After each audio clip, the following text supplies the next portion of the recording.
Hi, I am Anna. I come from www.ntvforex.com. WFH stocks may be the canary in the coal mine. http ntvforex.com news ID 1F9652.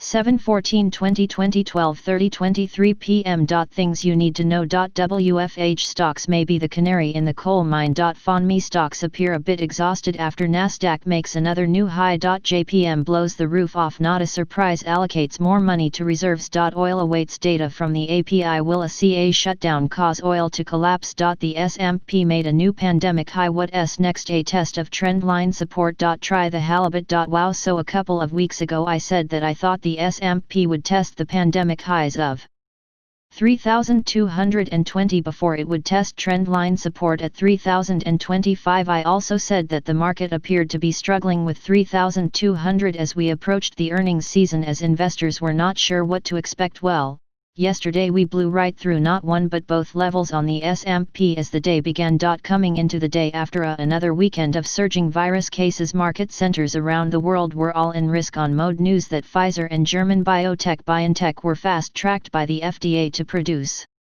not one but two virus vaccines for testing, apparently sending the algos into overdrive around the world. More talk of something happening. Think vaccine by the fall from one of these pharma biotechs that we have been discussing only added fuel to the fire. Asian markets, which lead the trading week, were all in positive territory even as the headlines spoke of a virus out of control in America, and what this meant for the US and global economy. Oil came under just a bit of pressure as the story once again focused on the perceived falling demand that is sure to result in gold. Rallied hard as the sun moved across the sky, and then as the sun set on Asia it rose across Europe, and investors there jumped on the bandwagon seemingly unaware of, but not really, the spike in cases across some of the reddest states in the country and what that could mean for the next move around COVID-19, what that might mean for the upcoming election. Instead, investors' algos focused on the PFE news and what was about to be the beginning of the beauty pageant earnings. And then it began with Pepsi. Pep at 6:30 am. Now, while Pep is not a Dow stock, Dow stock JPM is considered the true start of the cycle. It is a significant US Intel name. Earnings were expected to be $1.25 sh, but we soon learned that analysts had underestimated the resolve of global citizens to want to eat salty snacks as we were all holed up in our homes. Earnings came in at $1.32 sh, beating the estimate by a healthy 7 cts. Nothing to sneeze at for sure, and so it began that positive report, along with all of the analyst commentary that maybe this earnings cycle would not be as dreadful as expected, and this gave US futures another kick in the pants, and before you knew it the day was setting up for a Monday morning surge. The S&P gapped up 18 pts on the opening, piercing right through 3,200, going positive on the year as it made its way to an all-time pandemic high of 3,235, rising 55 pts by early afternoon, and the others followed suit with the Dow rising 560 pts. The Nasdaq surged by 208 pts, making its Monday high at 11:40 am, and this is important as you'll see, and the Russell rose 30 pts. Analysts, portfolio managers and big bank risk managers all cooing about how resilient the market is, every sector in the green as the algos celebrated a new pandemic high. Now go back to the Nasdaq, an index that has soared beyond explanation, with tech names that have all risen in a straight line to the occasion as the world fought this virus.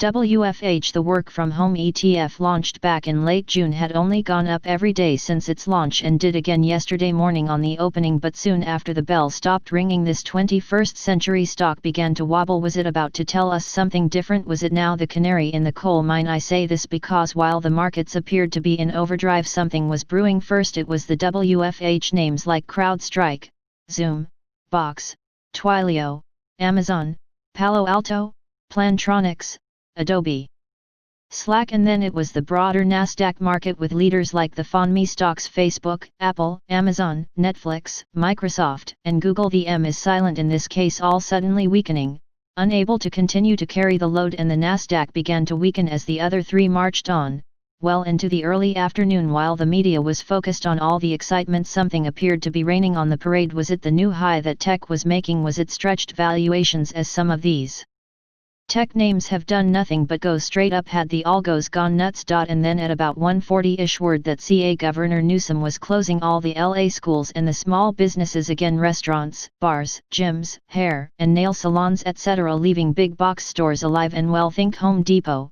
Lowe's, Costco etc. As he is trying to control the spread of the virus, and this sent shivers through the market. But here is a question once again: the state is punishing the little guy while rewarding the big guy. I mean, the virus doesn't spread at places like HD, low, or cost. Is someone kidding me? And suddenly the algos went into overdrive. Buy orders got cancelled and sell orders flooded the markets. By the end of the day, the S&P swung 80 points, ending the day down 29 PTS. The Nasdaq swung 400 PTS from high to low, ending the day down 226 PTS, and the Russell swung 50 PTS, ending the day down 20 PTS. The Dow, while also coming under pressure, lost 540 PTS to close up 10 PTS. I mean, come on, this can't be a surprise, can it? Just look at what the market has done, look at what some of these stocks have done, look at what the economy has done, look at the continued weak macro data. Look at the State of the Union.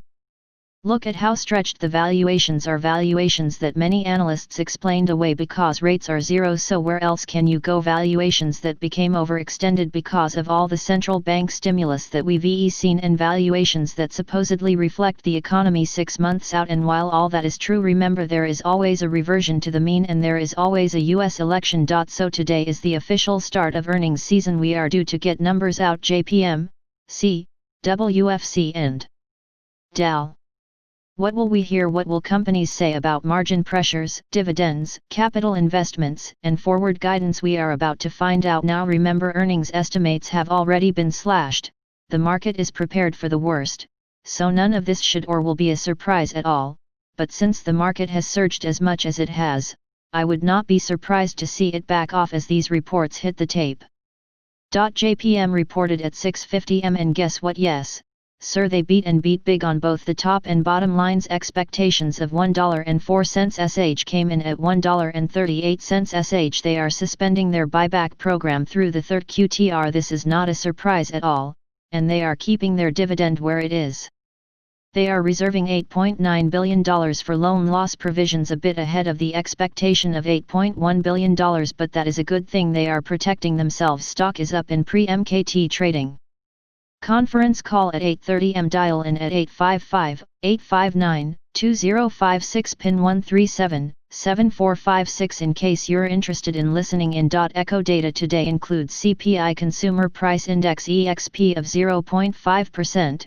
Ex-food and energy of 0.1%. On top of everything else, tensions between the US and China continue to simmer on the back burner, and this will surely be part of the upcoming election talk, along with higher taxes and more regulations. So expect the volatility to continue, especially if we see more states begin to shut down their economies again as the virus continues to spread.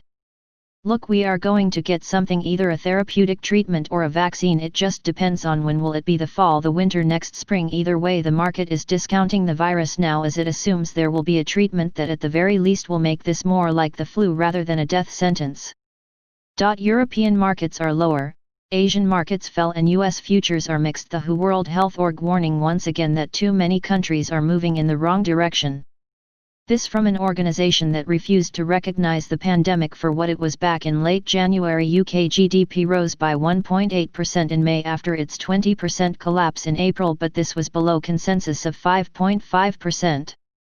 At 6:45 am FTSE 0.5%, CAC 41.8%, DAX 1.6%, Eurostoxx 1.67%, Spain 1.1%, and Italy 1.08%. Investors are beginning to wonder what the next risk is. Is it earnings, the election, the virus, the Fed, margin pressures, dividends? Is it legislative risk? Is it regulatory risk? Is it political risk? Is it economic risk? It's all of them. Every one of those risks presents an issue for the markets, which is why you have to stick to the plan and call your advisor. Discuss your options.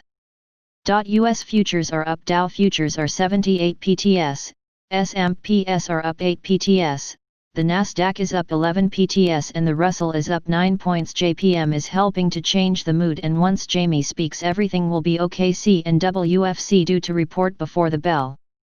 Oil is off again as they build a story around the reclosure of U.S. states. Think CA word is that CA uses so much oil and Californians use so much gas that any shutdown of that state is sure to hit the oil markets hard. Are you kidding me? That is a ridiculous argument. Later today we will get data from the American Petroleum Institute, so let us see what they say. Estimates are looking for a decrease in gasoline of 900k barrels and crude of 2.3 mil barrels, and with demand coming under pressure because of a surging virus, many are now asking what OPEC will do next. Will they keep the cuts in place or will they ease up, flooding the markets with more supply? We remain in the $35-$45 range that we have been discussing.